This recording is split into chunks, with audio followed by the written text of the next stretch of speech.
Foolish Couple. In our blogs, we typically talk about the things that money can't buy, which are health, time, and love. Today, I want to talk about something that is affecting our health that you may not even be aware of. I'm talking about the known toxic chemicals in our food supply. While many of you may be following the latest sports scores, the Hollywood scandals, or the political issues that are happening all around us, did you catch the news that can affect your health and the health of your family? I bet you most of you probably missed it. It was buried amongst all the glorious mumbo jumbo of politics, scandals, and of course sports. But I read it and I'm here to share my thoughts with you. There were two very important reports that came out last week. One was from EWG, which stands for the Environmental Working Group. EWG released the latest results of their testing for potentially hazardous chemicals in our drinking water across the United States. This report even made its way into my local city news, Patch News. What they found with the Alameda County Water District, which is where I live, totally shocked me. They found that there were 14 contaminants and that 3 of these contaminants exceeded EWG's healthy guidelines. Of course, all 14 contaminants are under the federal government's legal limits, but what is legal does not mean it is safe. The EPA has not set a new tap water standard in almost 20 years. Some of those standards are still being used are over 40 years old. There is lots of current research that shows that these legal limits are just not safe. What is scary is that in my local drinking water, the 3 that exceeded the EWG healthy guideline levels can potentially cause cancer. And they are anywhere from 2.3 times to 360 times over the health limit. So I looked up the water supplies around the Bay Area, and the other water districts that supply to the rest of the Bay Area are even worse than mine. They range from 11 contaminants with more than 5 that exceeded the health limits to the worst ones, which supply Mountain View and Santa Clara. They have 23 and 25 total contaminants respectively, and 11 of them exceeded the EWG's healthy guidelines. That's crazy, right? The water you drink is just not safe. Water is the most important substance. We need to drink water to survive. But now we know that there are contaminants in the water. We can't even safely drink the water out of our own water taps. Now, the other report that came out was from the U.S. Food and Drug Administration, or more commonly known as the FDA. And it basically stated that U.S. consumers are now eating chemical pesticides in their conventionally grown fruits and vegetables.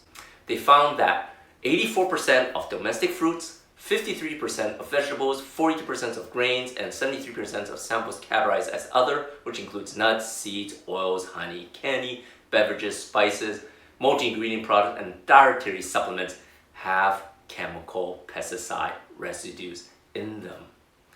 More disturbingly is that the pesticides were highest in the most popular, trendy, healthy vegetables and fruits.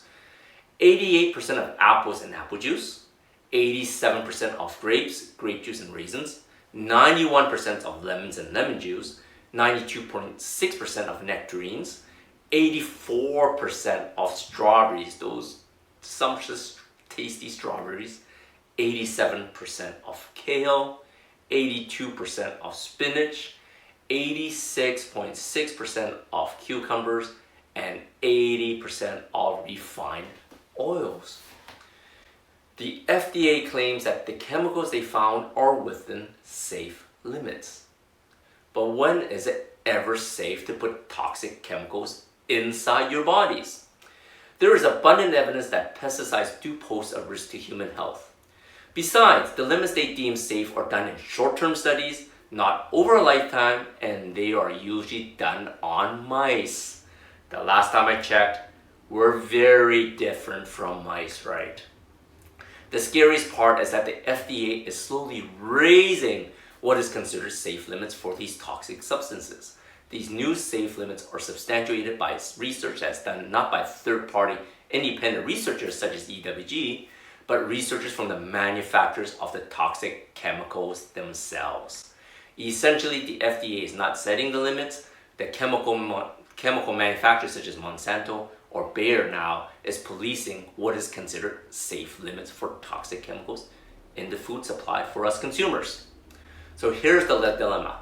To stay healthy, we need to drink about half our body weight in pounds in ounces of water. So if you weigh 160 pounds, you should be drinking about 80 ounces of water, give or take, which is about 10 cups of water.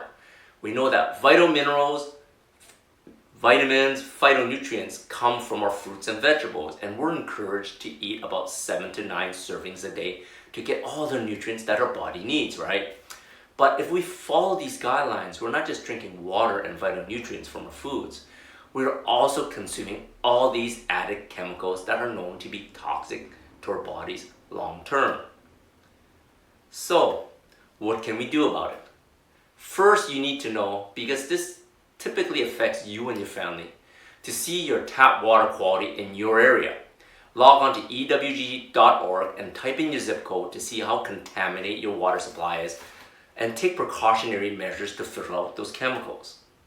We use a carbon filter for our whole home along with a reverse osmosis for our cooking and drinking supply. As for the chemical pesticide residues in our fruits and vegetables, I suggest you log on to ewg.org again and download the Dirty Dozen and the Clean 15 list. They publish a new list every year testing all the fruits and vegetables in the United States. Always choose organic for any of the fruits and vegetables listed in the Dirty Dozen, and eat conventional non-organic for the Clean 15. But if you really care about your health, just choose organic whenever you can, especially when you are shopping and cooking at home. It's hard to control what we eat when we eat out, right? But we can at least know what we're eating at home, and that's as clean as possible. Also try to cook and eat 75 to 80% of the time of the meals at home to limit the exposure to toxic chemicals in our food sources. More than likely, most of the restaurants we go to will not be using organic vegetables or fruits in their dishes. And I really doubt they have a reverse osmosis system to filter the tap water that they serve to you. My goal is to give you the latest news on your health so that you can take proper actions to protect you and your family. I hope this helps you, and I love to hear from you, so please leave your comments below.